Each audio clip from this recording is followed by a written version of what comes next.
ওই যে ছেলে, চল চল। কথাটা শুনে উপরের দিকে তাকালাম, দেখি ইশিতা ম্যাডাম। আর কথাটা না বাড়িয়ে গাড়িতে বসে চালানো শুরু করলাম। ম্যাডামকে কলেজে নিয়ে যেতে হবে, আগে নিয়ে যাই তারপর কথা বলি আপনাদের সাথে।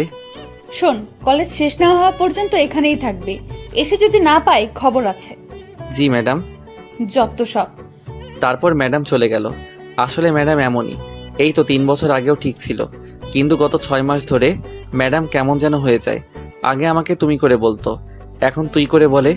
আগে ভালোভাবে কথা বলতো সবার সাথে, কিন্তু এখন রেগে রেগে কথা বলে সব ছেলেদের সাথে। তো অনেক কথা বললাম, আমার পরিচয় তো দিলাম না। আমি রাকিবুল হাসান, পড়ালেখাটা জানতে চাবেন না, পরে আমিই বলবো। আর ইনি হলেন ঈশিতা ম্যাডাম, পুরা নাম ঈশিতা নূর মায়াবতী, সবাই ঈশিতা বলে ডাকে, তাই আপনারাও তাই শুনবেন। সংসদ সদস্য মির্জা মোজাম্মেলের মেয়ে, একমাত্র মেয়ে। কিন্তু ম্যাডামকে দেখে মনে হয় না যে তিনি এত বড় নেতার মেয়ে। অহংকার, রাগ কোনোটাই ছিল না। কিন্তু ওই যে 6 মাস, ওই 6 মাসেই ম্যাডামের এত পরিবর্তন। ম্যাডামের ছুটি হয়ে গিয়েছে, ম্যাডাম একা একা আসছে।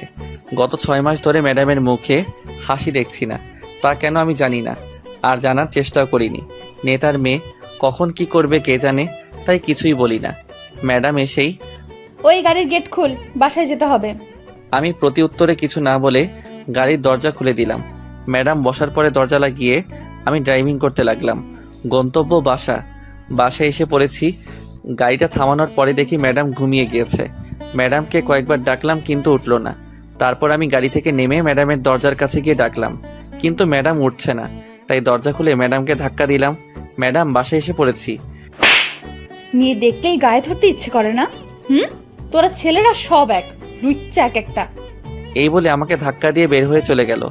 আমি শুধু অবাক হয়ে তাকিয়ে রইলাম। কি করলাম আমি? আমাকে শুধু শুধু মারলো। ম্যাডামই তো উঠতেছিল না, তাই তো ম্যাডামকে ডাকলাম, আর ম্যাডাম আমাকে মেরে দিল। আজ আমি গরিব বলে আমাকে মারলো। আমি আর কিছু ভাবলাম না। গাড়িটা ঠিক জায়গায় রেখে আমি গেলাম চাচার কাছে। আর চাচাকে বুঝলেন না তো? চাচা মানে মির্জা মোজাম্মেল। সবাই তাকে বাঘের মতো ভয় পায়, কিন্তু কেন পায় তা জানি না। চাচা কত কিউট আর সুন্দর মানুষ, তাকে ভয় পাওয়া অসম্ভব। তিনি তো আমাকে রাস্তা থেকে তুলে নিয়ে এসে এখানে আশ্রয় দিল, আর আমাকে অগাধ বিশ্বাস করে বলে আমাকে তার বাসায় থাকতে বলেছে। ঘরে তার মেয়েও আছে, কিন্তু তবুও তিনি আমাকে থাকতে দিয়েছেন। আমাকে তার সাথে তার টেবিলে বসে খেতে দেন। শুধু আমি না, বাড়ির সব চাকর না, অন্যান্যরাও। আসলেই মানুষটা অনেক ভালো। এইসব কথা ভাবতে ভাবতেই চাচার ঘরে চলে আসলাম। চাচার ঘরে নক করতেই চাচা বলল ভিতরে যেতে। আমি ভিতরে ঢুকলাম। তারপর আসসালামু আলাইকুম চাচা। ওয়ালাইকুম সালাম। তো কেমন আছিস? সারাদিন দেখলাম না যে। ম্যাডামকে নিয়ে ওনার কলেজে গিয়েছিলাম। তোকে না বলেছি ঈশিতাকে নাম ধরে ডাকতে? না মানে? চুপ থাক, ওকে নাম ধরে ডাকবি, ভুলে যাস না তুইও আমার ছেলে, আর ওর থেকে তোর যোগ্যতা বেশি। উঠে দাঁড়িয়ে আমার কাঁধে হাত রেখে বলল। আমার চোখ থেকে এক ফোঁটা পানি পড়ল। শক্ত করে চাচাকে জড়িয়ে ধরে কেঁদে দিলাম। চাচা আমার পিঠে থাপ্পড় দিয়ে বলল, আরে বেটা, কাঁদিস কেন? তুমি খুব ভালো চাচা, খুব ভালো। বাবা মা যদি বেঁচে থাকতো। পুরনো কথা ভুলে যা, নতুনকে সাথে নিয়ে শুরু কর। জি চাচা। আচ্ছা যা। রাত 11টায় ছাদে গেলাম। আজ ছাদে উঠতেই আমি অবাক, কারণ ছাদে একটা ছায়ামূর্তি। এত রাতে তো কেউ ছাদে আসে না। কে তাহলে এটা? আমি ছায়ামূর্তির পিছনে গিয়ে দাঁড়ালাম। আমি বললাম, কে আপনি? আমার কণ্ঠস্বর শুনে ছায়ামূর্তিটা ধরফর করে উঠল। সাথে যে চোখটা মুছে নিল তা আমার নজর এড়ায়নি। ছায়ামূর্তি আমার দিকে ঘুরতেই আমি অবাক, কারণ এটা ঈশিতা ম্যাডাম। থুক্কু ঈশিতা আমাকে দেখে বলল, তুই এখানে কেন? না মানে এমনি। এমনি হলেই আসতে হবে নাকি? যা তাড়াতাড়ি নিচে চলে যা। জি।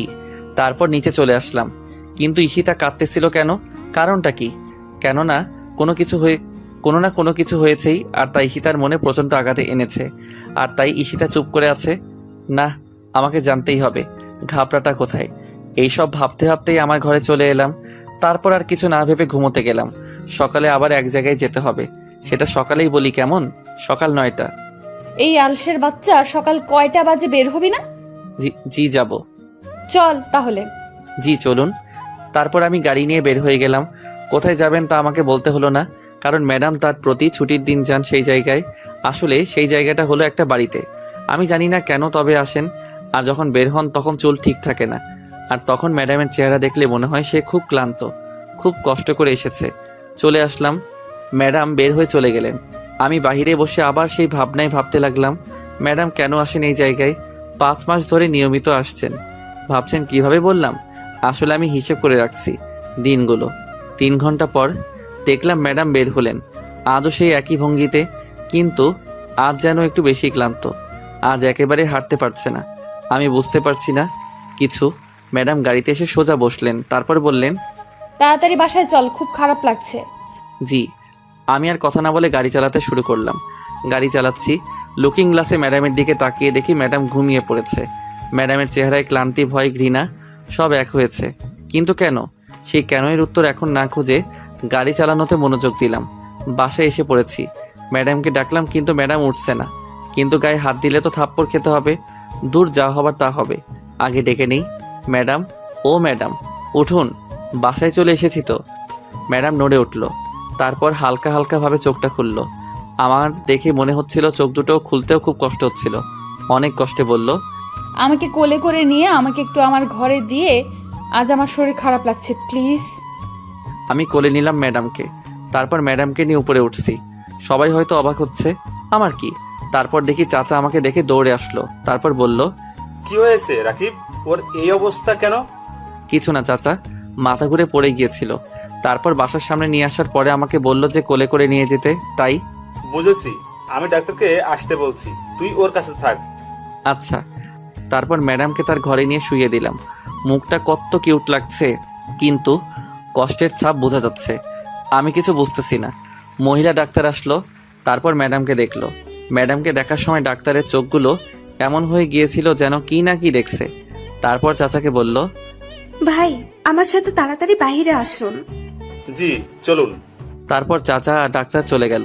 কিছুক্ষণ পরে চাচা এলো, বেশ গুরুগম্ভীর চেহারা নিয়ে। আমার কাছে এসেই বলল, রাকিব বাবা আমার, সত্যি করে বল না, তোর ম্যাডাম কোথায় গিয়েছিল? তারপর চাচাকে সব বললাম, তবে শুধু আজকেরটাই। তারপর চাচা বলল, জানিস ডাক্তার কি বলেছে? কি? তারপর চাচা বলল, তা শুনে আমার মাথা ঘুরে গেল। আমি অবাক হয়ে তাকিয়ে রইলাম ম্যাডামের দিকে। তারপর চাচা আমার হাত ধরে বলল, ওর এই সব কথা যদি মিডিয়ার কাছে যায় তাহলে তো সর্বনাশ হয়ে যাবে। এমনি বিরোধী দলগুলো ক্যাসাল করতেছে, আবার যদি এই খবর পায় তো মিডিয়া পুরাই গরম করে ফেলবে। আমি একটু ভাবতে লাগলাম। তারপর চাচাকে বললাম, আমি আছি তো চাচা, টেনশন নেই, ভরসা রাখুন আমার উপর। তোর আশাতেই আছি, আমার মেয়েটাকে সুস্থ করে তোল। আল্লাহর উপর ভরসা রাখুন। তুই ঈশিতার কাছে যা, আমার কাজ আছে, আমি আসি। আচ্ছা চাচা। এই বলে চাচা চলে গেল। আর আমি ম্যাডামের ঘরে এলাম। ম্যাডাম এখনো ঘুমাচ্ছে। ম্যাডামের কথা ভাবতে লাগলাম, যা করেছে নিজের ইচ্ছায়, কিন্তু তাই বলে এই অবস্থা হবে কেন? তার মানে কিছু সমস্যা আছে, জানতেই হবে সমস্যাগুলো। 10 দিন পর ম্যাডাম আজ সুস্থ, সম্পূর্ণ সুস্থ। আমারও কাজ শেষ। এই 10 দিন একটু কষ্ট হয়েছে, তবে ওইটা ব্যাপার না। ম্যাডামের জন্য এইটুকু করাই যেতে পারে। চাচা তো আর আমার জন্য কম করেনি। আমি আমার ঘরে শুয়ে আছি, এমন সময় ম্যাডামের আগমন। রাকিব, জি ম্যাডাম বলুন। ধন্যবাদ কেন? আমার সুস্থ করে তোলার জন্য। না না ম্যাডাম, ধন্যবাদ দেওয়ার কিছু নেই, এটা তো আমার দায়িত্ব। আর ম্যাডাম একটা কথা বলি। বল। আগে বলেন থাপ্পড় দিবেন না? মারবো না, বল। আপনার এই অবস্থা কে বা কারা করলো? আমার এই প্রশ্নটা ম্যাডাম আশা করেছিল মনে হয়, কারণ ম্যাডাম আমার প্রশ্নটা শুনে অবাক হয়নি ঠিকই, কিন্তু ম্যাডামের মুখটা শুকনো হয়ে গেল। তারপর ম্যাডাম বলল, তার আগে বল, আমার একটা ভালো বন্ধু হবা? করুণার দৃষ্টিতে বলল ম্যাডাম। জি ম্যাডাম। ম্যাডাম নয়, ঈশিতা, আমরা বন্ধু না? আচ্ছা বাবা, ইশিতাই, এখন বলো। তাহলে শোনো। ম্যাডাম বলতে শুরু করলো, অনার্স প্রথম বর্ষ, কলেজে নতুন। আমার বাবার পরিচয়টা গোপন করে আমি গিয়েছিলাম কলেজটাতে। আমি চাইনি যে আমার বাবার পরিচয়ে সব জায়গায় সুবিধা পেতে, তাই গোপন করা। 6 মাস পর আমার অনেক বন্ধু হয়। সুন্দরী ছিলাম বলে ছেলেরা প্রপোজ করত, কিন্তু রিজেক্ট করতাম। এর মধ্যে লক্ষ্য করলাম একটা ছেলে আমার দিকে ট্যাপ ট্যাপ করে তাকিয়ে থাকে। আমি তাকালেই মুখটা ঘুরিয়ে নেয়। আমিও অনেক মজা পেতাম বোকা ছেলেটার এই কাণ্ড দেখে। এইভাবেই অনার্স দ্বিতীয় বর্ষে উঠলাম। ছেলেটাকে আমিও ভালোবেসে ফেললাম, কিন্তু ছেলেটা আমাকে কিছুই করে না। প্রতিদিন একটু সেজে যেতাম, কারণ আমি মনে করতাম আজও প্রপোজ করবে, কিন্তু ও করতো না। তবে একদিন হুট করে প্রপোজ করে ফেলে। আমিও অবাক হয়ে যাই। আমিও রাজি ছিলাম বলে প্রপোজটা অ্যাকসেপ্ট করে নিই। শেয়ারিং, কেয়ারিং, ঘুরোঘুরি, আড্ডা সব মিলিয়ে ভালোই ছিলাম। ওর বন্ধুরা যখন ভাবি বলে ডাকতো তখন খুব লজ্জা লাগতো। তারপর এখন থেকে 8 মাস আগে একদিন রাতে আমাকে বলে, ঈশিতা, আমি আর থাকতে পারছি না। সবাই সবার জিএফের সাথে কত কিছু করে, চুমু খায়, আরও কত কি, আর তুমি কিছুই করতে দাও না। দেখো সালমান, বিয়ের আগে এগুলো ঠিক না। আমি জানি না, হয় তুমি আমার সাথে রুমডেট করবা, না হলে তোমার রাস্তা তুমি মাপতে পারো। সেই দিন ও ফোনটা কেটে দেয়। ও ফোন কেটে দেওয়ার পর আমি অনেক কান্না করি, অনেক, খুব ভালোবাসতাম ওকে। আমাদের রিলেশনের কথা সবাই জানতো। আমি ফ্রেন্ডদের ওর কথা বলি, ওরা কিছু বলে না, আর ও আর ফোন দেয় না, আর আমিও না। এইভাবে 1 মাস কেটে যায়। একদিন আমার বান্ধবীরা বাসায় আড্ডার আয়োজন করে। আমি আড্ডার জন্য পাগল ছিলাম, তাই চলে যাই ওদের বাসায়। ওদের বাসায় সেই দিন কেউ ছিল না, শুধু আমার বান্ধবীরা 2 জন ছিল। আড্ডার ফাঁকে ফাঁকে চা, কফি, রান্না সবই চলছিল। আমি রান্না পারতাম বলে ওরা আমাকে রান্না করতে দেয়। আমি রান্না শেষ করে ফ্রেশ হয়ে এসে দেখি ওরা খাবার প্লেটে বেড়ে ফেলেছে। আমার জন্যও বেড়েছিল। আমি খাবারটা খাওয়ার কিছুক্ষণ পরে আমার মাথাটা ঘুরতে লাগলো। তারপর আর কিছু মনে ছিল না। যখন চোখ খুললাম তখন দেখি সাকিব আমার মুখের উপর তাকিয়ে আছে। আমি ভয় পেয়ে তাকাতেই বলে, আজ কই যাবি? সাকিব, কিছু করো না প্লিজ, আমাকে যেতে দাও প্লিজ। যাবি, যা, তবে তোমার শরীরের দিকে তাকিয়ে দেখো তো। আমি তখন আমার শরীরের দিকে তাকিয়ে দেখি আমার শরীরে কোনো কাপড় নেই। আর ওর দিকে তাকাতেই ও পৈশাচিক হাসিতে হাসতে লাগলো। এমন সময় আমার পেছন থেকে শব্দ আসলো। আমি তাকাতেই দেখি সাকিবের আরো কিছু বন্ধু, ওরাও আমার দিকে তাকিয়ে আছে। জানো, আমার না মরে যেতে ইচ্ছে হচ্ছিল। ও আমাকে তখন বলল যে, এতক্ষণ আমার সাথে করেছিস, আর ওরা ভিডিও করেছে, আর এখন যদি ওদের সাথে না করিস তাহলে এই ভিডিওটা বুঝতেই তো পারছিস। তারপর থেকে আজ 6 মাস ধরে এই ভিডিও এর ভয় দেখিয়ে ওর কত বন্ধুদের যে নিয়ে এসেছে তার হিসাব নেই। কলেজে যখন যাই ওর বন্ধুরা আমাকে খুব খারাপ খারাপ কথা বলে, গালি দেয়। আমার না সহ্য হয় না, কিছু বলি না ভিডিওর কারণে। আর কাল ওরা অনেকেই ছিল, আর তারপর এই অবস্থা। রাকিব, আমি মুক্তি চাই, প্লিজ আমাকে মুক্ত করো, আমি আর পারছি না। আমি আর বলতে পারলো না, আমাকে শক্ত করে জড়িয়ে ধরে কাঁদতে লাগলো। আর আমি কি বলবো তার উত্তর খুঁজতেছিলাম। যে ভালোবাসে একটা মেয়েকে, সে কিভাবে এই কাজ করতে পারে, এমন নোংরা কাজ? ইনসাল্ট করে জোর করে রুম ডেট করা, এটাই কি প্রকৃত ভালোবাসা? না, এটা বিকৃত ভালোবাসা। নিজের শারীরিক শান্তির জন্য এটা শুধুমাত্র, তাছাড়া আর কিছুই না। ধিক্কার জানাই তাদের। রাকিব, জি ম্যাডাম। আমার প্রতি ঘৃণা হচ্ছে, তাই না? ছি ছি, কি বলেন? আমি জানি তো, আর ঘৃণা করলেও আমার কিছু যায় আসে না, কারণ 6টা মাস ধরে আমাকে গালি শুনতে হচ্ছে। কলেজে তো মা গালিটা ছাড়া কথাই বলে না, ইনফ্যাক্ট আর বলবেও না। আমি তো আর ওদের কাছ থেকে মুক্তি পাবো না। ওরা আমাকে আমার পুরো জীবন আমাকে কুকুরের মতো লাঞ্ছনা করে যাবে, আমাকে নষ্ট করবে। জানো রাকিব, আমি না তবুও চাই সাকিব ভালো থাকুক, ভালোভাবে বাঁচুক, সুন্দর একটা মেয়েকে বিয়ে করুক। আমাকে তো করবে না, নষ্ট মেয়ে। জানো রাকিব, ওকে না কেন যেন ঘৃণা করতে পারি না। কেন পারি না তা আমি জানি না। হয়তো ভালোবাসি বলে। আত্মহত্যা মহাপাপ, তাই করিনি। তা না হলে কবেই যে মরে যেতাম। আব্বুকে বলতে পারি না, কারণ আব্বুর কলিজা আমি। আব্বু যদি জানে তাহলে মরে যাবে। আমি মুক্তি চাই রাকিব, প্লিজ আমাকে মুক্ত করে দাও। আমি আর পারছি না এভাবে থাকতে। Please Rakib, please. আমি বরাবরের মতো শুধু শুনেছিলাম, আমার কিছু বলার নেই। মেয়েটা কতটা ভালোবাসে ছেলেটাকে, যে ছেলেটা ওর এত বড় ক্ষতিটা করার পরও চাই ছেলেটা ভালো থাকুক। এটাই কি প্রকৃত ভালোবাসা? কি হলো রাকিব, বলো, আমাকে মুক্তির ব্যবস্থা করতে। এই সব কথা শুনে আমি ম্যাডামের চোখের দিকে তাকালাম। চোখ দুইটা কতদিন ঘুমায় না, শান্তিতে ঘুমাতে পারে না। কত রাগী চোখগুলো যেন আহত, ব্যথিত, যন্ত্রণার অসহ্যকর গ্লানি বয়ে নিয়ে যেতে পারছে না। কিন্তু আমি কিভাবে ম্যাডামকে মুক্ত করব একটু ভাবলাম, আর পেয়েও গেলাম। তারপর বললাম, মুক্তি চান? হুম। যা বলবো তা করতে পারবেন? পারবো নাকি পারবো না তা পরের হিসাব, আগে বলো তারপর। তারপর ম্যাডাম বলল, এটা করলে বেশি হয়ে যাবে না? না, আমি যা বলেছি সেটাই। আচ্ছা। আর ওদের ছবিগুলো নিয়ে আসেন, যারা সবার প্রথমে ছিল, আর সেই 2টা মেয়েরও। কেন? কাজ আছে, নিয়ে আসুন। আরে বাবা, আনছি, এত রেগে বলার কি আছে? যান আগে। তারপর ম্যাডাম চলে গেল। আমি ভাবতে লাগলাম কি করব, আর চাচাকে বলবো, কারণ যেই কাজটা করব তাতে চাচার সাহায্য লাগবে। একটু পর ম্যাডাম এসে ছবিগুলো দিয়ে গেল। আমি ছবিগুলো নিয়ে চাচার ঘরে গেলাম। চাচা, আসবো? আরে আয় আয়, তোর আবার অনুমতি লাগে নাকি? তারপর ভিতরে গেলাম। তারপর কথা বললাম না। আমার কথা না বলা দেখে চাচা বলল, কিরে কি হলো, কেউ কিছু বলেছে? না তাহলে? চাচা, তোমাকে একটা গল্প বলবো, তারপর মতামত জানাবা। আচ্ছা বল। তারপর ম্যাডামের সাথে ঘটনাগুলো পুরোটা বললাম। বলা শেষ হবে, তারপর চাচার দিকে তাকিয়ে দেখি তার চোখেও পানি। তারপর চাচা বলল, মতামত না, কি বলবো? আমি এমন জায়গায় যদি আমি হতাম তাহলে শোনার সাথে সাথে ছেলেগুলোকে মেরে ফেলতাম, আর কষ্ট দিয়ে। যে ছেলেটা সবার আগে অভিনয় করেছে তাকে হাতুড়ি দিয়ে বাড়ি দিয়ে মেরে ফেলা উচিত, আর বাকিগুলোকে মেরেই ফেলতাম। আচ্ছা, আর একটা কথা বল আমাকে, কি চাচা? এটা কি গল্প না বাস্তব? বাস্তব, আর আমি প্রতিশোধ নিতে চাই। কিভাবে? তুমি যেভাবে বললা, বলো না চাচা, আমাকে সাহায্য করবা। করব, কিন্তু যার ঘটনা বললি তাকে দেখবি না। কিন্তু পরে? তুই এটা করতে চাস মানলাম, কিন্তু তোর কিছু লাগবে না। কিছু লাগবে মানে কি চাচা, বুঝলাম না তো। আয় আমার সাথে, আর হাসিব জিনিস নিয়ে আয়। তারপর চাচা আমাকে একটা রুমে নিয়ে গেল। হাসির কাপড়ে পেঁচানো একটা কিছু নিয়ে আসলো। তারপর চাচাকে দিল। চাচা কাপড়টা সরাতেই দেখি একটা রিভলভার। চাচা আমার দিকে তাকিয়ে হয়তো আমার অবস্থাটা বুঝতে পারছে, তাই মুচকি মুচকি হাসছে। তারপর আমার কাছে এসে বলল, নে এটা নে।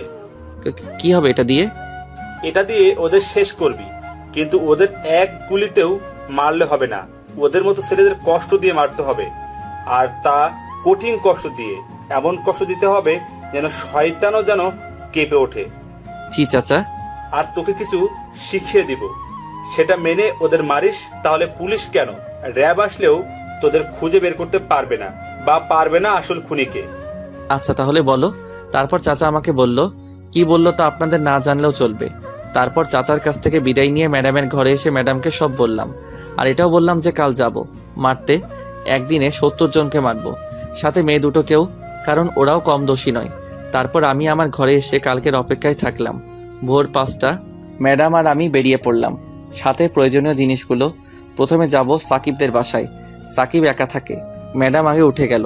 তারপর আমি, ম্যাডাম দরজা খোলাই রেখেছিল। ম্যাডামকে দেখি সাকিবকে জড়িয়ে ধরে আছে। তারপর সাকিব গেল ওয়াশরুমে। আমি তাড়াতাড়ি করে রিভলভারটা বের করে সাইলেন্সার লাগালাম। তারপর ওয়াশরুমের দিকে তাক করে থাকলাম। ম্যাডামের চোখে পানি, হয়তো ভালোবাসার মানুষটাকে আজ হারিয়ে ফেলবে বলে। আমি আর না তাকিয়ে থেকে সাকিব বের হতেই সাকিবের হাতে গুলি করলাম। সাকিব মাগো বলে চিৎকার দিল। তারপর ম্যাডামের দিকে তাকিয়ে দেখি তার ড্রেস চেঞ্জ। আমি অবাক হয়ে গেলাম, ড্রেস চেঞ্জ এত তাড়াতাড়ি করলো কিভাবে? আমি ভালোভাবে লক্ষ্য করতেই দেখি ম্যাডামের জামা নিচে পড়ে আছে। ম্যাডামের এক হাতে হাতুড়ি আর এক হাতে রান্দা। ম্যাডাম সাকিবের দিকে এগিয়ে যাচ্ছে। তারপর একটা কাগজ বের করলো। তারপর সাকিবকে লিখতে বলল। সাকিব ভয়ে তা লিখে ওর সাইন করে দিল, আর আমি সাকিবের বাঁ হাতে গুলি করি। সাকিব লিখে ম্যাডাম ওকে লাথি মেরে ফেলে দিল আর বলতে শুরু করলো, সাকিব, জানো খুব ভালোবাসতাম তোমায়, খুব। তুমিই আমার সব ছিলে। তুমি যেদিন রুম ডেটের কথা বলো তখন আমার বেশি খারাপ লাগতো। আমাকে তুমি এড়িয়ে চলতা। তুমি না আমায় ভালোবাসতে। তুমি কিভাবে এটা পারলে সাকিব? আমি তোমাকে ভালোবাসতাম, তাই বলে এই নয় যে আমি আমার শরীরের অধিকার তোমায় দিয়েছিলাম। আমি তোমাকে কিস বা অন্য কিছু করতে দিতাম না। ইনফ্যাক্ট তোমাকে আমার হাত পর্যন্ত ধরতে দিতাম না। আর তুমি কিভাবে এই নোংরা কাজটা করতে পারলা? আমার সব কিছুর উপরে আমার স্বামীর অধিকার আছে, আমি তা মানি আর বিশ্বাস করতাম। আর তোমার জন্য তাকে ঠকাতে হবে আমাকে? তোমার বেঁচে থাকার অধিকার নেই। তোর মতো শয়তান বেঁচে থাকলে আরো অনেক মেয়ে নষ্ট হবে। এক ভয়ঙ্কর চিৎকার দিল সাকিব, কারণ ম্যাডাম সাকিবের 2 পায়ের ফাঁকে সজোরে বাড়ি মারে আর ছেলে বলে তার প্রাণ এই একেবারে চলে যায়। তারপর ম্যাডাম রান্দা হাতে নিল। তারপর বলতে লাগলো, আমি তোকে ভালোবাসি না। এটা বলতে লাগলো আর কোপাতে লাগলো। আমি কিছু না বলে দেখতে লাগলাম। সাকিবের শরীরটা পুরো গরুর কাটা মাংসের মতো হয়ে গেছে, আর মুখটা ম্যাডাম হাতুড়ি দিয়ে বিস্টে একটা অবস্থা করে কাগজটা সাকিবের মুখে ছুঁড়ে দিয়ে চলে আসলাম। আর কাগজে লেখা ছিল আমি ধর্ষক। এভাবে 70 জনকে শেষ করলাম, সাথে ওই মেয়ে দুটোকেও। মেয়ে দুটোকে আরও কষ্ট দিয়ে মেরেছে ম্যাডাম। আর ভিডিওগুলো উদ্ধার করে বাসায় ফিরছি। ম্যাডাম আমাকে জড়িয়ে ধরে আছে আর কান্না করছে। আমি কান্নার কারণটা বুঝতে পারছি, তাই কিছু বলছি না। আমিও সময়ের সাথে তাল মিলাতে ম্যাডামকে জড়িয়ে ধরলাম। ম্যাডাম কিছু বলল না, তবে কান্নার বেগ বেড়ে গেল। আমরা বাসায় এসে পড়েছি। ম্যাডাম কোনো কথা না বলে দৌড়ে বাড়ির ভিতরে চলে গেল। আমিও আমার ঘরে এসে একটু ঘুমাতে চেষ্টা করলাম আর ঘুমিয়ে পড়লাম। ঘুম ভেঙে গেল কেন তা জানি না। একটা অপরাধবোধ জেগে উঠছে মনের মধ্যে অন্যরকম একটা ফিল, তা ভাষায় বোঝানো যাবে না। আমি আর না ভেবে ফ্রেশ হতে গেলাম। ফ্রেশ হয়ে এসে চাচার ঘরে গেলাম। চাচা জিনিসগুলো তো দিতে হবে, তাই চাচার ঘরে গেলাম। চাচা আসবো? রাকিব আয়। চাচা এই যে তোমার রিভলভার আর বুলেটগুলো নাও। আরে আরে কি করছিস? আমি এইগুলো নিয়েছি তোকে নেওয়ার জন্য নাকি? তাহলে? আরে পাগল, এইগুলা হলো এখনকার নিরাপত্তার জিনিস। রাখ এগুলা তোর কাছে। আর এইটা রাখ, এটা হলো লাইসেন্স। এটা দেখালে পুলিশ তোকে ধরবে না যদি দেখে। ও আচ্ছা। আচ্ছা রাকিব, একটা সত্যি কথা বলবি? কি চাচা? তুই আজ কার জন্য প্রতিশোধটা নিলি? সেটা জানা কি খুব জরুরি? হ্যাঁ। ঈশিতার। চাচা পানির গ্লাস নিয়ে পানি খেতে নিয়েছিল। ধূপ করে চাচার হাতের পানির গ্লাসটা পড়ে গেল। কারণ চাচা চমকে গিয়েছিল। কারণ কোনো বাবা যদি তার মেয়ের এইরকম বাজে একটা হ্যারাসমেন্টের কথা শুনে তাহলে চমকাবেই। কারণ মেয়ে বাবাকে আর বাবা মেয়েকে সবচেয়ে বেশি ভালোবাসে। চাচা আমার দিকে তাকিয়ে আছে। চাচার চোখ থেকে টুপ করে এক ফোঁটা পানি পড়ল। কাজের টেবিলের উপর চাচা উঠে দাঁড়ালো। তারপর আমাকে কিছু না বলে হাঁটতে লাগলো। আমি জিনিসগুলো নিয়ে চাচার পিছু যেতে শুরু করলাম। চাচা ইশতা ম্যাডামের ঘরে যাচ্ছিলেন। চাচা ম্যাডামের ঘরে ঢুকলেন, আর সাথে আমিও ম্যাডামের ঘরে ঢুকলাম। দেখলাম ম্যাডাম গুটিসুটি মেরে ঘুমিয়ে আছে। কত মায়াবী লাগছে ম্যাডামকে। চাচা ম্যাডামের কাছে যেয়ে ম্যাডামের কপালে একটা চুমু দিলেন। তারপর ম্যাডামের হাত ধরে কান্না করতে লাগলেন। চাচা রাজনীতি করেন। চাচাকে এভাবে আমি কখনো দেখিনি এভাবে ভেঙে পড়তে। চাচা এভাবে কান্না করছে আর ম্যাডাম জাগছে না। আমার খুব চিন্তা হচ্ছে। ম্যাডামের পাশে তাকিয়ে দেখি ঘুমের ওষুধ। তার মানে ম্যাডাম ওষুধকে ঘুমিয়েছেন, সহজে উঠবেন না। চাচা আমাকে ডাক দিল। রাকিব, জি চাচা। তুই আমাকে আগে কেন বলিসনি বাপ? তাহলে আমিই যেতাম খুন করতে। এমন নোংরা কাজ আমার মেয়েকে দিয়ে করিয়েছে, আর তুই আমাকে বলিসনি কেন? ঈশিতা ম্যাডাম বলতে নিষেধ করেছিল, তাই করিনি। আমার দুইটা কথা রাখবি। বলো চাচা। এক, তুই মাস্টার্সে ভর্তি হয়ে যা। আর কি চাচা? জানি না কথাটা তুই কিভাবে নিবি। আমাকে হয়তো স্বার্থপর ভাববি, কিন্তু বলছি ঈশিতাকে তুই বিয়ে করবি। দেখ, আমি তোকে জোর করব না। তোর ইচ্ছে। তোকে যখন আমি আমার বাড়িতে নিয়ে আসলাম তখন থেকে আমি ঠিক করে রেখেছিলাম, তাই ঈশিতার কাছাকাছি রেখেছিলাম যাতে ওকে বুঝতে পারিস। কিন্তু এই ধরনের ঘটনা আমি জানতাম না রে। তোর ইচ্ছে, তুই কি করবি? আমি রাজি চাচা। ভেবে দেখ রাকিব। আমার ভাবা শেষ চাচা। আচ্ছা, কাল সকালের মধ্যে তোর কলেজে ভর্তি হবার কাগজ পেয়ে যাবি। আচ্ছা চাচা। এই বলে চাচা চলে গেল। আমি কেন রাজি হলাম তা নিয়ে প্রশ্ন এসেছে নিশ্চয়ই। আসলে চাচা আমাকে রাস্তা থেকে কুড়িয়ে এনেছে। আমি চাচার কাছে না আসলে খারাপ পথে চলে যেতাম, কিন্তু চাচা থাকাতে তা হয়নি। যে চাচা আমাকে না চিনেন না জেনে আমাকে তার ঘরে জায়গা দিল, আর আমি সেই চাচার মেয়েকে চিনেও বিয়ে করতে পারবো না তার অ্যাফেয়ারের কথা জেনে। এতটা অকৃতজ্ঞ আমি হতে পারিনি, তাই রাজি হলাম। হতে পারে সে ধর্ষিতা। আলো আর আধারে মিলে না হয় গড়ে তুলব নতুন একটা পৃথিবী। সকালবেলা ঘুম থেকে উঠলাম। চাচা সকালে দেখা করতে বলেছিল, তাই দেখা করতে গেলাম।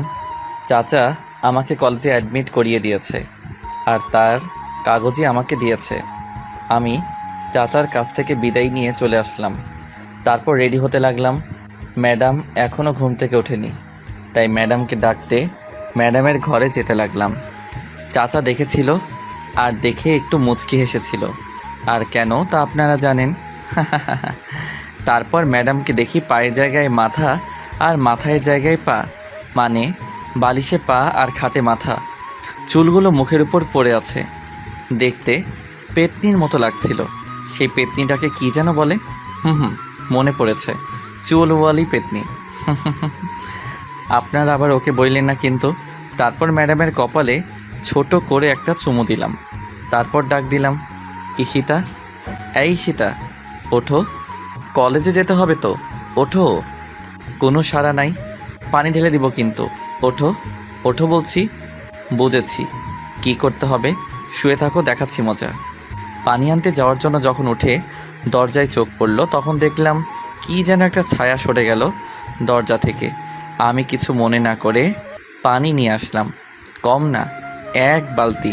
তারপর ধূপ করে ঈশিতার শরীরের উপর মারলাম। পানিটা অনেক ঠান্ডা ছিল। পানির স্পর্শ পেতেই ঈশিতা লাফ দিয়ে উঠে চিৎকার দিতে যাবে, এমন সময় আমি ওর মুখে হাত দিয়ে দিলাম।